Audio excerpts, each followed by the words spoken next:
So welcome to this channel again. So इस channel में आप लोग का स्वागत है। तो लास्ट टाइम मैंने कुछ ही इकोनॉमिक्स का क्वेश्चंस मैंने डिस्कस किया था। तो टुडे विल डिस्कस पॉवर्टी के ऊपर में। So causes of poverty. So poverty का दो ही कॉजेज़ हैं, एक rural poverty and urban poverty. So there are two main types. Causes of rural poverty, write down: lack of capital, rapid population growth, child marriage, joint family system, illiteracy, regional disparities, lack of alternate employment opportunities other than agriculture. Next, excessive population pressure on agriculture, lack of proper implementation of PDS, public distribution system. सो जो लोग UPSC के exam दे रहे हैं वो सब उन लोग के लिए हेल्पफुल हो सकता है। So next, after causes of urban poverty. Urban means जो लोग सिटीज़ में रहते हैं। Migration from urban areas. Number 2, lack of skill labour. Number 3, limited job opportunities in cities, lack of housing facilities, lack of vocation education training. तो last time मैंने एक short questions discuss किया था, मैं फिर से डिस्कस कर रही हूँ।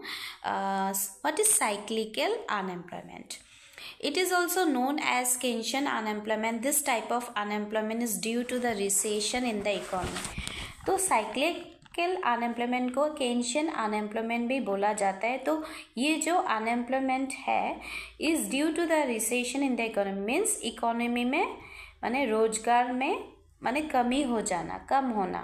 रिसेशन मतलब घट जाना। During recession there is less requirement of man power. जब रिसेशन होता है तब जो मैन पावर का रिक्वायरमेंट है वो कम होना चाहिए, कम होता है। On account of the decrease in the level of economic activities. माने किस चीज़ में डिक्रीज होता है? इकोनॉमिक एक्टिविटीज़ का लेवल में। तो इकोनॉमिक एक्टिविटीज़ मतलब आर्थिक गतिविधि। एंड दस कॉजेज साइक्लिकल अनएम्प्लॉयमेंट। उसी का कारण है cyclical unemployment. This type of unemployment is prevalent in the develop countries. जो डेवलप कंट्रीज है उसमें प्रिवेलेंट है। प्रिवेलेंट का मतलब पॉपुलर, करेंट, दूर तक फैला हुआ, चालू, प्रचलित। ओके, तो समझ में आया। नेक्स्ट हो गया, what is new national population policy.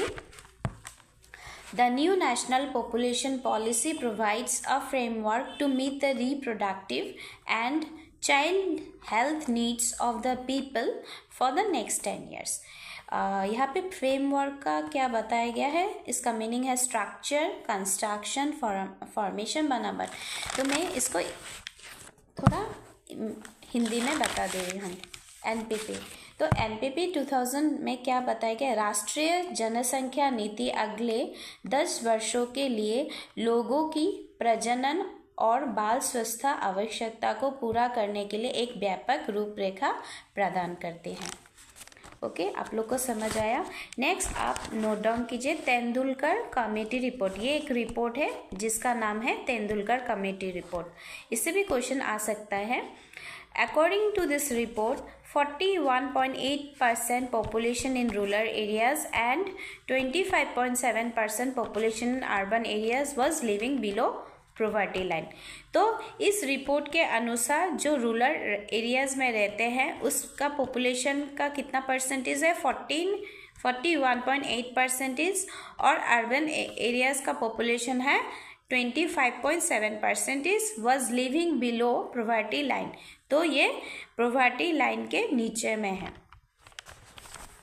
Next